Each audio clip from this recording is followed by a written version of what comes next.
Welcome to the Brain People Podcast, a show where four mental health experts team up to bring you practical tools for overcoming mental health challenges.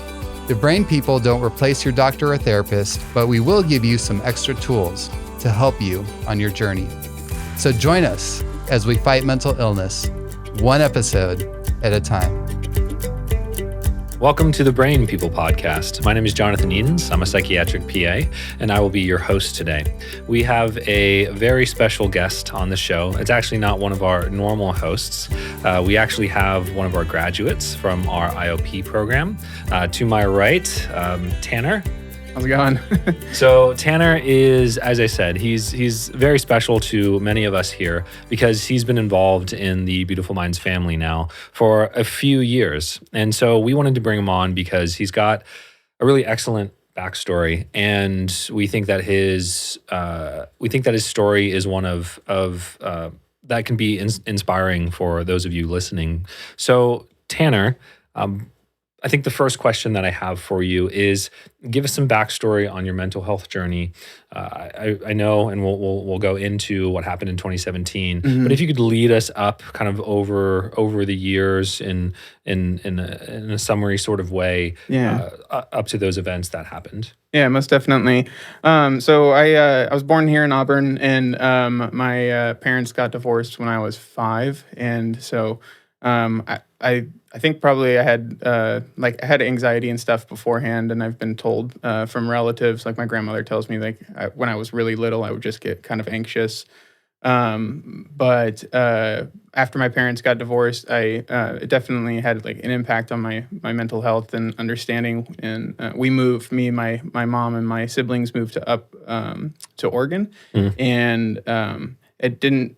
It's one of those things where, like, I mean, I'm a kid, so I don't really have too much direct memory of like feeling like too anxious all the time. But I do remember going to therapy at a really young age, and to the point where like I ran into my therapist one of the last times I was visiting town, and I mentioned something about like one of our first sessions, and he was pretty like impressed that I remembered like the details of his office and stuff. But I always kind of like, I did recognize that like having in school and stuff, like having like just kind of a sense that like something was going to go wrong. And like I would talk to my mom about that too growing up.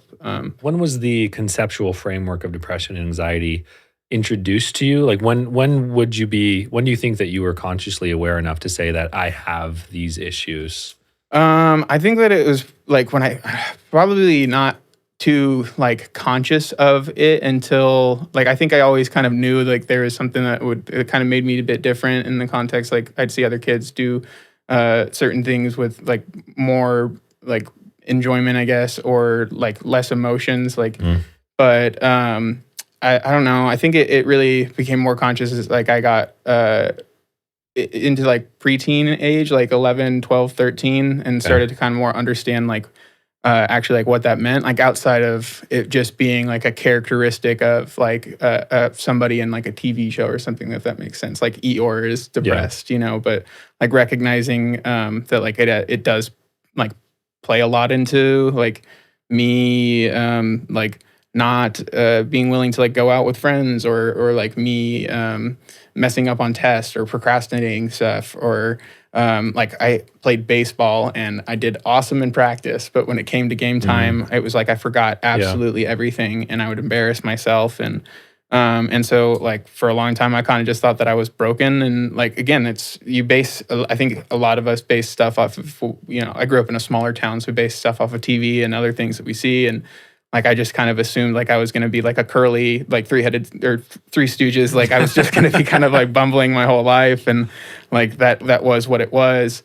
But I mean, it progressively got worse and worse as I got older, and then. And you started seeing not just a therapist, but you also started seeing mental health prescribers like a psychiatrist as well, right? Yeah, kind of. Again, small town. So when I was living in Oregon, I didn't get to see a psychiatrist because there wasn't really one in town. But I saw like my just general practice doctor. Yeah. And told him, like, explained like I'm anxious, I'm having these problems, and he prescribed me Xanax. Okay. And that was when I was in high school, I think.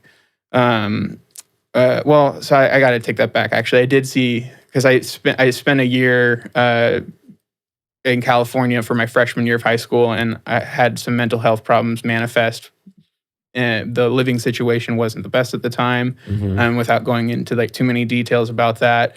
But even then, it was something where like anxiety got in the way, and I couldn't be honest with the therapist about why I was feeling these ways, and so I had to kind of like make up what was bothering me into, so that changed the diagnosis that I would get. And then that played into things later on. But when I moved back to Oregon, all of my mental health problems that were really like affecting me daily at that time disappeared. Like in the context, like the stress that was causing it was no longer there. And so, but the anxiety and then the depression side of it. And again, like I don't think I was ever really conscious of the depression until I got to a point after 2017 where I was more out of it and where I could look back with a different perspective of like, oh, okay, that really did impact like my mental health in high school and throughout, and then even after I graduated while I was there. So it sounds like you first got a prescription for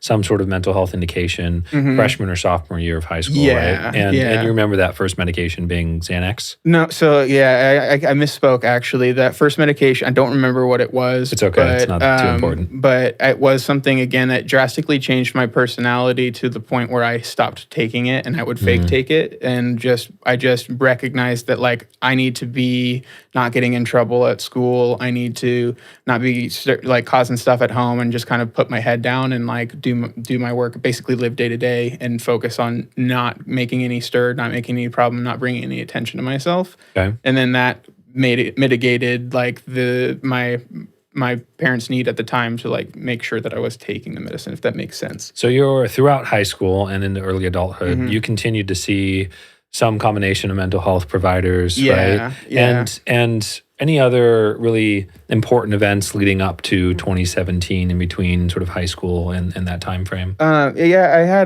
have my brother Josh passed away when I was in my senior year of high school. He got into a car accident, and that was a really abrupt situation. And again, like I think that it was another like. Now that we're talking, maybe that was probably the point where I started to become more conscious about like how much my anxiety affected my day to day, and like again looking at it more in the context of like how am I able to live and not so much, and like how much am I enjoying life, not so much of like what is the character that I'm expected to play because of these events, if that makes sense. Yeah. And then shortly after my brother died, I had a close aunt die and from COPD, and then my grandfather, my dad's dad, passed away shortly thereafter too, and that was all within the span of 2014, 2015. So like I think all in 2014 actually, but within a few months of each other. And that was a moment where I kind of stepped back and I looked at my life a little bit more, and realized that I really wasn't happy in the place that I was when I was living in Southern Oregon, and it was really gloomy most of the year. I wasn't happy in the relationship. I was with a girl from high school still, and there just wasn't a lot there where it was like a genuinely like healthy, uplifting relationship for either of us at that point in time. And more so just because of our individual ages and like the seasons of our life. Like neither of us were abusive or anything in the context to each other. It just, we had different alignments of values and ideas and stuff. So, and recognizing like all of that. And then as well, when my grandpa died, like, cause my relationship wasn't the best with my dad because of the rocky start in high school. I recognized like I needed to, or I didn't recognize I needed to. I wanted to build a relationship with my dad so that I didn't get a phone call someday that he had died and then be like, oh, because when he called me about my grandpa passing, he was really upset on the phone and crying, and it was the first time that I'd heard him cry since I was like 4 years old. In all honesty.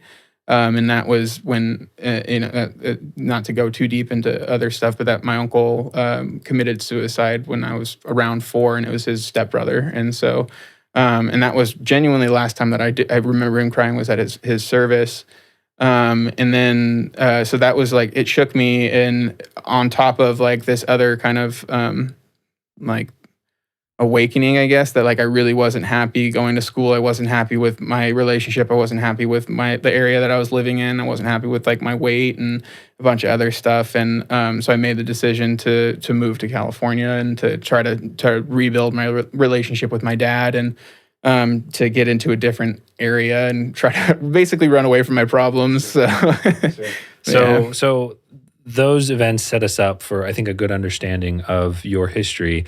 And really, there was, as we alluded to before, a pivotal time in 2017 that really changed the trajectory of your healing process. Yeah. Can you walk me through what happened in 2017? Yeah. So, I mean, in the time between when I moved to California in 2015, like late 2015, and then leading to 2017, I started again trying to rekindle a relationship with my dad, and I was working with him, and like through the process of working with him and just being curious about like where I came from and my existence and my life and stuff, and because my mom and him got divorced when I was so young. I was curious about the relationship, but anytime I would ask him about it, it would like really quickly devolve into like his hatred about just how the relationship ended, and a lot of his hurt from that.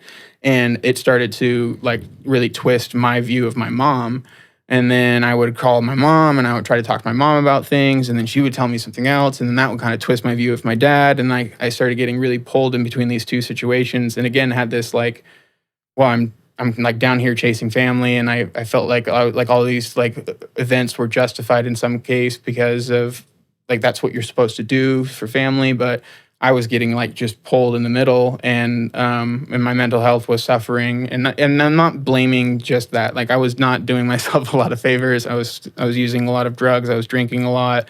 I was partying a lot, and like I didn't really have any type of mindfulness in the context of like, what does drinking 7 days a week do for you the next week if you choose not to drink, et cetera. And so. But yeah, that it all led to a point where I just started having like really bad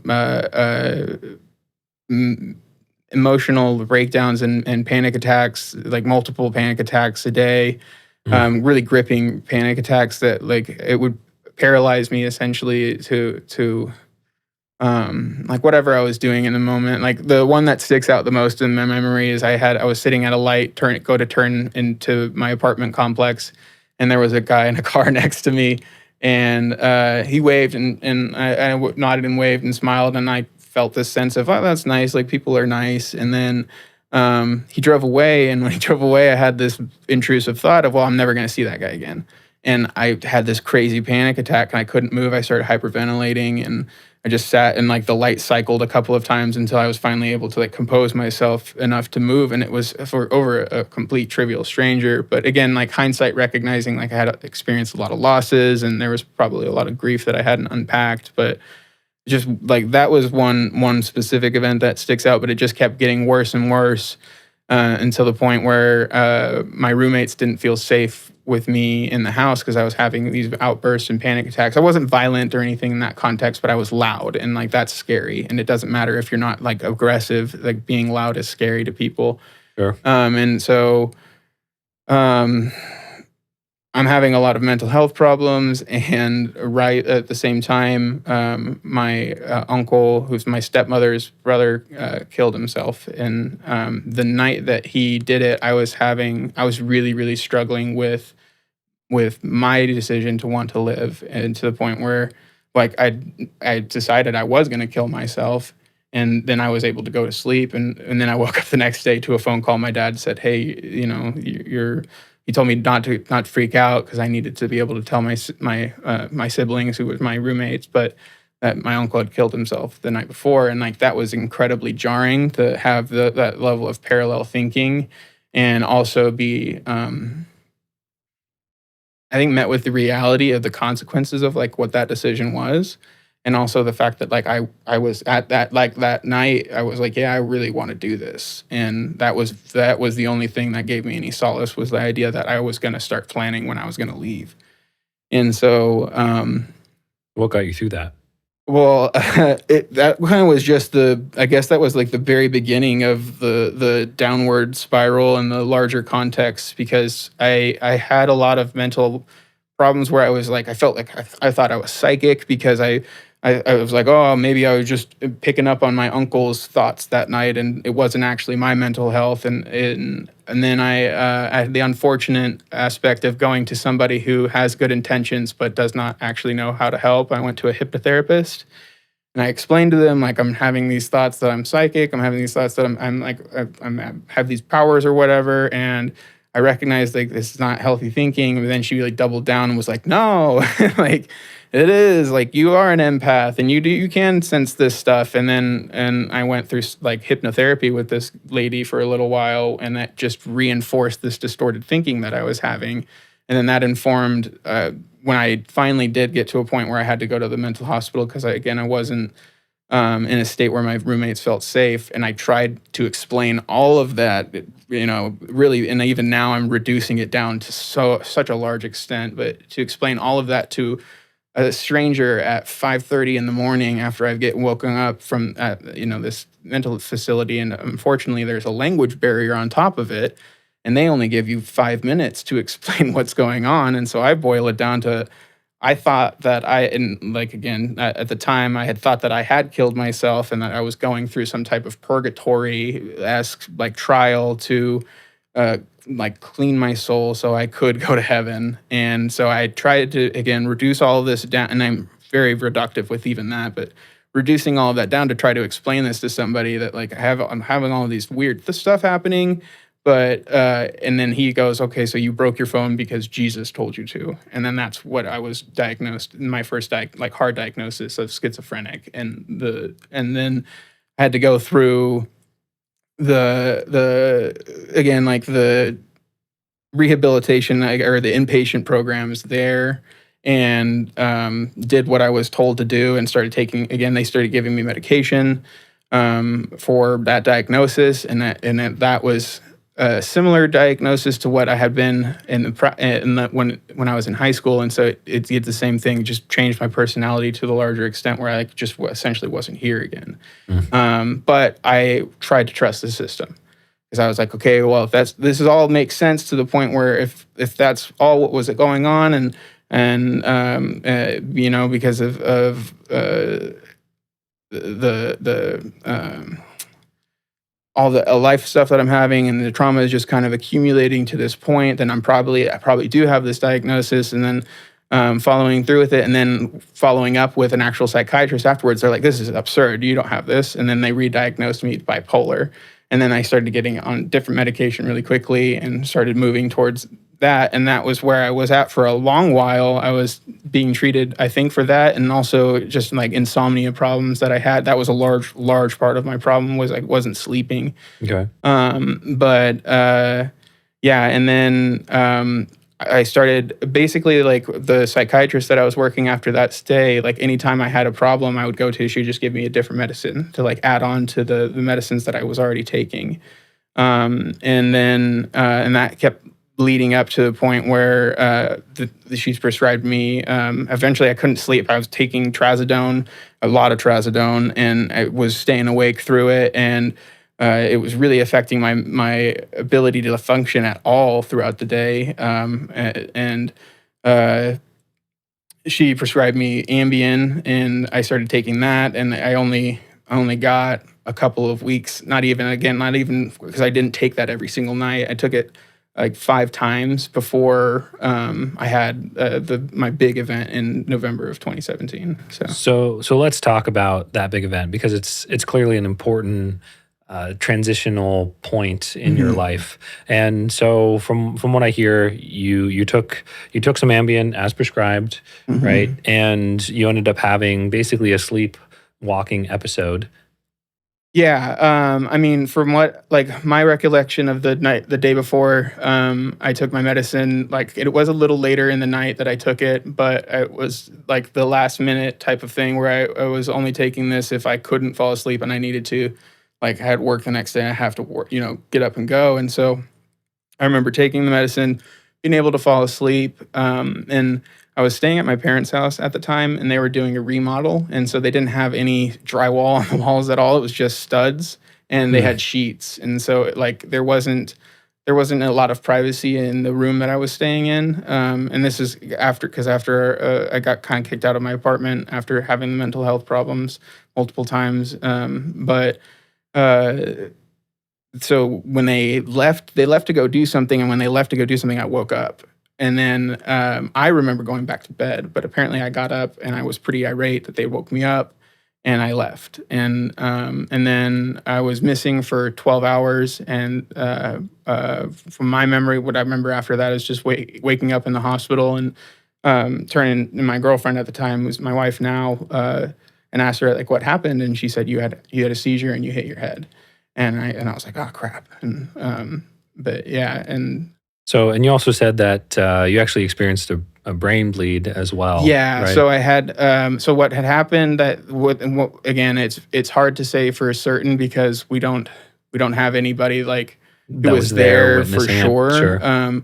But I got brought into the Auburn Faith Hospital by a group of people who said they were friends, and that I had a seizure, and I had it's also hit my head, and we're not sure if I had fallen and hit my head, and then had a seizure, or if I had a seizure and then fell and hit my head. But I had, and I goof up the terminology, but I believe it was a subdural hematoma on my left occipital, and anyways, and Sorry, occipital. yeah, and the doctor told my wife that if my brain swelled at all anymore, basically over the next period of time, that I was going to have to go in for emergency surgery to relieve the pressure. And so like I have again in my memory, I went to bed, and then I do remember my parents waking me up, but I went back to sleep. I remember closing my eyes and going right back to sleep. And then I'm waking up in the hospital and like I have some brief memories of kind of being in a CT machine beforehand, but it's very dreamlike. And I know I kept sitting up, and my wife told me afterwards that they were like, hey, he was kind of difficult in the CT machine, but. So it was fairly shortly after you had this experience in the hospital that you ended up joining Beautiful Minds' IOP, correct? Right. Yeah. So after hitting my head, I mean, it kind of was like a factory reset, and like my medicine all changed again, and I just had this profound sense of anger about everything. I blamed my parents for every problem that I had, and everything else was everybody's fault, and I was just a victim of everything. And so I was really angry, but that also made me not safe to be around at that time. And my parents told me like I couldn't be in their house anymore unless I was doing some program. And so yeah. And so they probably found Beautiful Minds for you and made the referral. Because I grew up with a Judeo-Christian background, going to church and stuff, and so Beautiful Minds having like more of a Christian basis, just in the context of like it's partly in there, made it more accepting or interesting, I guess, rather more comfortable. I think is the better word for me at the time, just because I kind of resonated with that, but also the outpatient program was really specifically geared in a context, I think, that helped me in that situation, so that I didn't, because I refused to go to another inpatient program, and I refused to go to another mental hospital, because I didn't feel like I was going to be treated as an individual. Like with this situation, I felt like it was going to be immediately boiled down, and I was going to be re-diagnosed something out of pocket, and then have to go through this whole thing again, and so. So what was it about Beautiful Minds' IOP that, aside from just it being an outpatient versus an inpatient, that you felt really distinguished it from some of the other programs you've been in? And then what were some of the main takeaways that you got out of it? So it was, I'd say it was like the first couple of weeks that I was there, I was a genuine jerk to everybody here. Yeah. And I was still kind of in that mode of like survival mode, if I'm giving myself grace. And so there wasn't an appreciation for what the people here who were trying to help me were doing. But everybody from the intake nurse when I first came, I came here before I started IOP. The day before, I had an emotional problem, and I actually got wheeled out in an ambulance because I was having a fit and needed to make sure I wasn't bleeding on my brain again. And so nobody. When I came back, I kind of assumed like there's going to be this stigma against me, and nobody treated me any different, even though I had kind of, again, for like lack of a better term, made a fool of myself. And then I continued to do so for like 2 weeks. But everybody here, they didn't waver on their desire to like give me like fruitful information and just unconditional love and support, and like recognize like, hey, you're being a little bit of a jerk, but like smiling at it and kind of just recognizing. I think they were able to, thankfully they had the perspective being in like this industry more, that like that's just part of the healing journey for some people. And Sure. And so they just kept giving me their grace and their information. And I was walking because I still didn't have my license, so I was walking in between my family's home, which is about 2.5, 3 miles away from here actually, and back from IOP back to their house. And I kind of just like had this epiphany of like, I'm in my own way right now. I'm being real mean to everybody, and like they're just trying to help. This isn't the same in the context of like, because in like the mental hospital, if you're a jerk, they just shoot you in the butt with sleep juice. Yeah. There's Desmond the Moon Bear comes and gets you, and you can go take a nap or whatever. But and it wasn't. I didn't get met with that, and I just got met with patience and understanding and love and support. And so by week, transitioning into week 3, you started taking the program more seriously. You started doing your homework. You started paying attention. You started asking good questions. Yeah. And by the time that you graduated, because most people are coming out, around the 6-week mark or so, what were some of those main takeaways that you recall from the program, or how it sort of set you up for the next season of your life? Yeah, so the biggest thing when I started to take it seriously, I recognized again, like I needed to get out of my own way, and I needed to do the things that I know I needed to do. I need to get on bed. It sounds silly, but I need to get on bed on time. I need to make sure I was hydrated. I needed to make sure I was eating. I needed to make sure that if I did have emotions come up, that I was responding to them rather than reacting to them. Like a lot of the core things that they teach in IOP.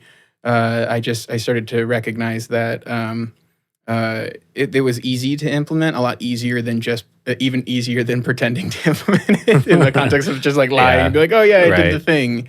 And so, and like also again, the people here, there was a nurse, and I'm forgetting her name. I don't believe she's here anymore, but at the time she asked a really like provocative question of, because I kept coming and saying like, oh, I'm really grateful that I'm alive, and like what else do you need to be grateful for? And she was like challenged me to make a point to go out and like thank somebody who had helped me in my journey recently, and it was rather trivial, but again, I still had the hat that I had hit my head in, and it actually had blood, like a blood stain on it.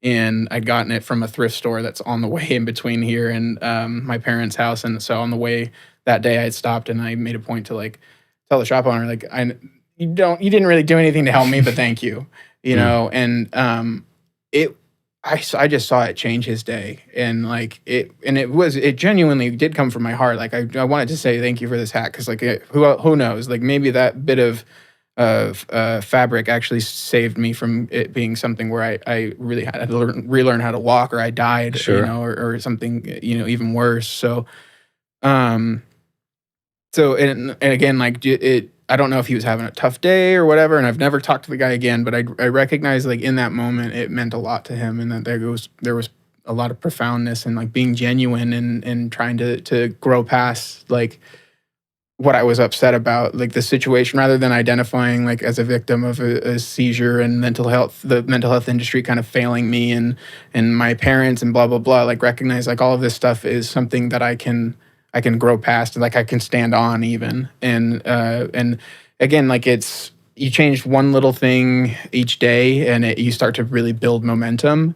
And I think that was the other side of it too. Is I started to feel better, and I wasn't as angry. I started to really be able to sit with my emotions more, and to be able to like dissect them and recognize like where it was coming from, and what this action maybe that I'm being called to do is not necessarily. I don't need to act out of this emotion. I can recognize it and say, yeah, I'm angry at this, but it doesn't mean I need to shout at this person, or I'm upset about this, but it doesn't mean I need to curl up in a ball and act on that sadness. I can say that I'm sad and be sad, but I don't need to play into it, if that makes sense. It sounds like a lot of your core beliefs, a lot of your biases started slowly, kind of, and maybe not so slowly, but started breaking down as you were coming through the program, and you started shifting your mentality from being that of the victim, right? Yeah. To being one that can have agency, can have responsibility, and you recognize that mental health providers are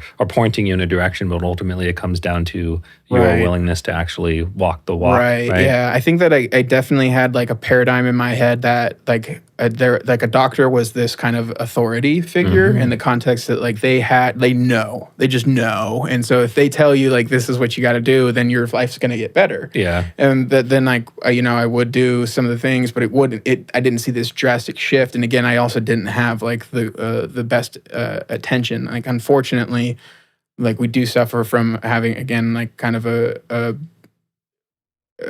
bad, again, like mental health industry is not the best in America. And so it's, if you don't have money or good health insurance or something like that, and you do experience like mental health issues, a lot of times you do get thrown into like the meat grinder. So being able to be in a space where it was opposite of that, like what they preached in the context of like, we believe that like focusing on your holistic health, your mental, your spiritual, and your physical health is going to help you be better. Like, it wasn't just that they were just saying that because that's what they have to say, so the government gives them their funding or whatever. Like, there's proof behind it, and I started to experience that with myself. And again, like, you start to feel better, and you're like, oh well, let's double down on this. I haven't felt this good in a long time, and ever. I mean, arguably, and it got to a point again where I recognized like I had depression for most of my life, but I was starting to step away from it. And so you came out of IOP. You hopefully continued with a lot of those principles. Yeah. And you ended up actually coming, even though you were seeing Dr. Binus during that time,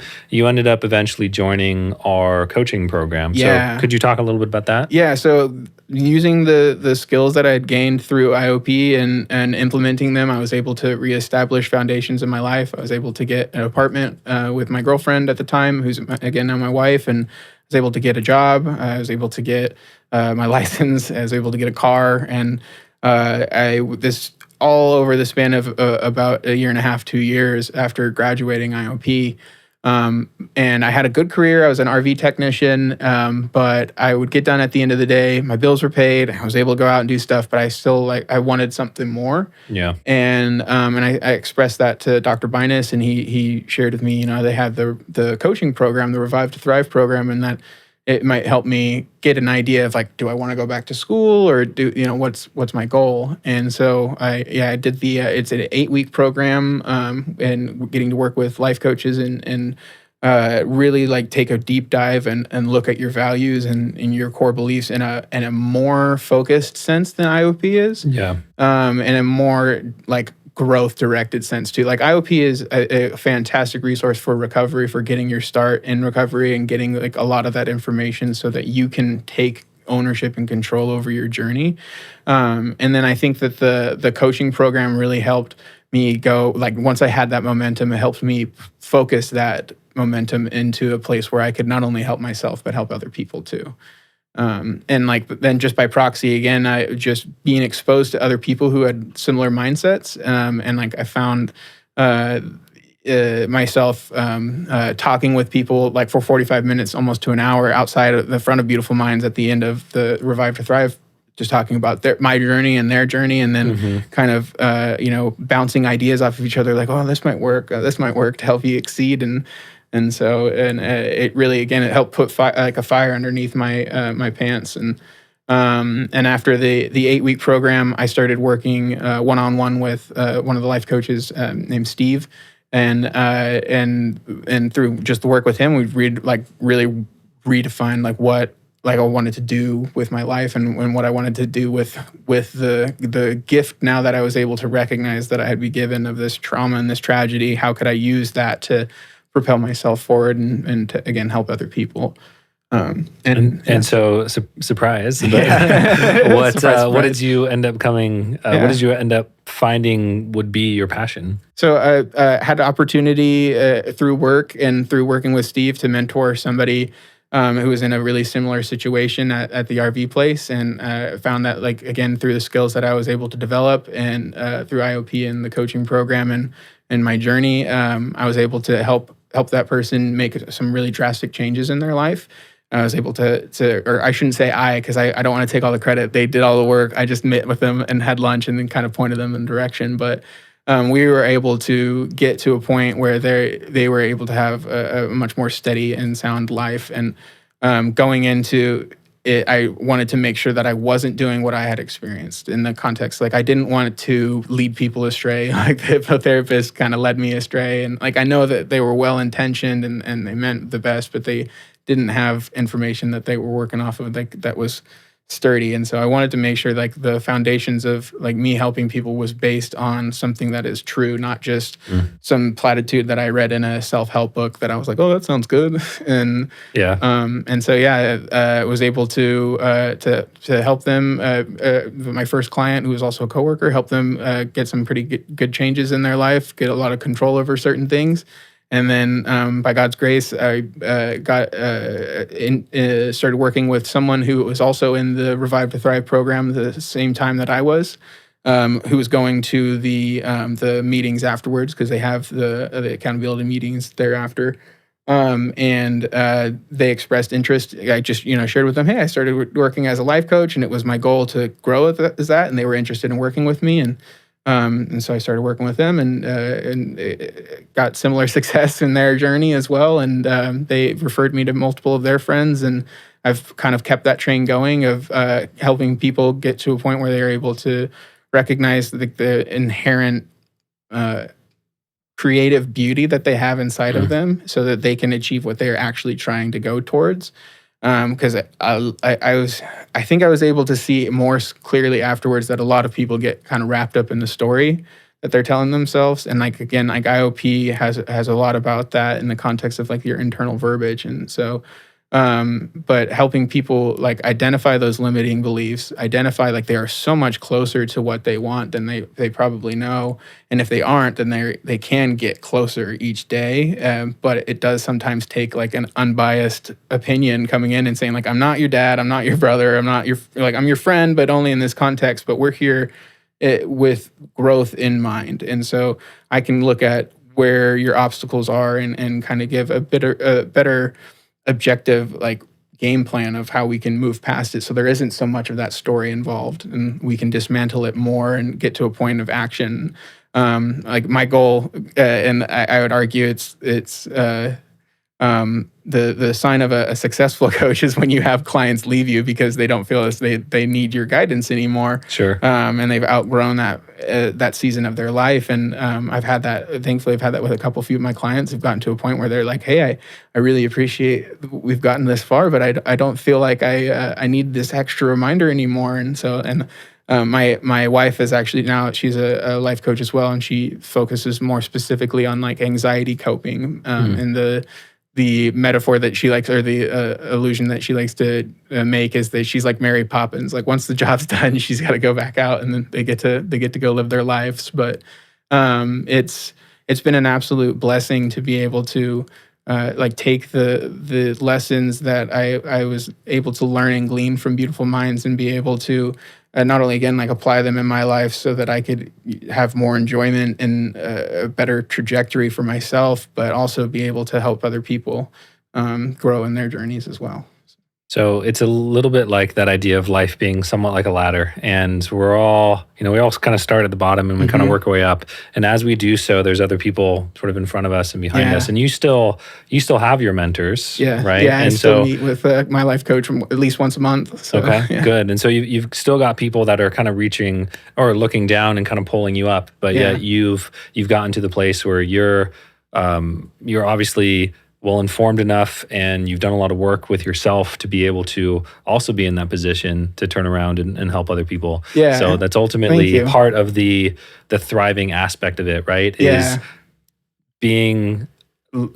using your skills and your talents to ultimately be a blessing to others. Yeah, right? most definitely. And I think like inherently in that, like I'm still climbing. It's a practice, but it does. You get to a point where you do have the people who have been lifting you up above you, and then again you get to take that lesson and help pick people up. And sometimes people pass you up on the ladder too, and it's you got to be like, go, buddy. But like again, it's just a different level of I think ownership is the better word again, because you're not rather than letting the day happen, I have the day, if that makes sense. And I hope to bring that to other people as well, because it is, if you are on the lower end of the ladder and struggling with the anxiety and depression and other intrusive thoughts and et cetera, it's exhausting and it's really tiring trying to get up and out of that muck. But if I could affirm anything to anybody, is that it's just, even by marginal changes each day, if you commit to them with consistency, then it gets easier over time, and you build momentum.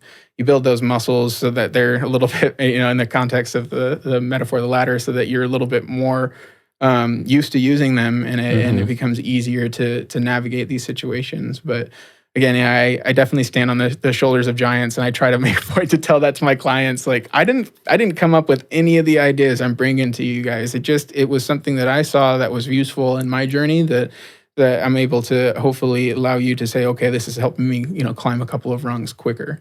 It's a blessing to have had so many other people, just not only in the context of Beautiful Minds, but there's such a thriving community within mental health in like literature and stuff. Not necessarily in, again, it's getting better. I think Beautiful Minds is a fantastic, it's fantastic proof that there are small communities where people are genuinely taking mental health incredibly seriously, and not just in the context of like, this is another number that we have to treat and get out so we can fill another space. And so, I think that all plays in overall, again, just to my appreciation. Like, I have a lot of people to thank for where I'm able to be, and to be able to pull other people up. So. Well, we can also say to all of us here at Beautiful Minds that we appreciate you as well. Thank you. I know you've been a blessing to this organization in coming through and being willing to come back and share your story and be sort of a light, kind of helping to point people in the right direction. And I think for a lot of our listeners, it means a lot when it's coming from somebody where they feel like they've been in their shoes, right? And oftentimes, when you're meeting with, say, a mental health professional, unless that person is very transparent, you have no idea what their story is, right? And so we just, we want to all say that we thank you for just your willingness to be open, to be transparent, and to take the calling that you have on your life to be a blessing to other people. Thank you. So, if the last thing, can you tell us where people that may be interested in maybe getting your services or whatnot, where they can go? Yeah, so you can reach out to me via email, Tanner_sharp123@yahoo.com. And primarily that's where I can correspond. Can I give my personal, Absolutely. You can also just send me a text message. My number is 530-492-9071. If you're genuinely interested in making changes and getting to a point in your life where you have more enjoyment and feel like you're honoring your values and yourself day to day, but don't quite know how to take that next step, definitely reach out, and we'll set up an appointment and get to meet each other and make sure that we're congruent with each other so that we can both benefit each other, and I can help you grow. And Tanner Sharp Tanner_Sharp123@yahoo.com or 530-492-9071. I look forward to meeting some of you guys. Well, thank you so much, Tanner, for being on our show today. And listeners, we hope that you got a lot of value out of a different style of podcast today, hearing some people that have been, part of the Beautiful Minds community for a while and have really, stepped up to the plate, taken responsibility, and made drastic changes in their overall mental health. But ultimately, if you take one thing away from today's podcast, it is this. What is it? Dang it. I was like, he's going for it. Hard close. It's very.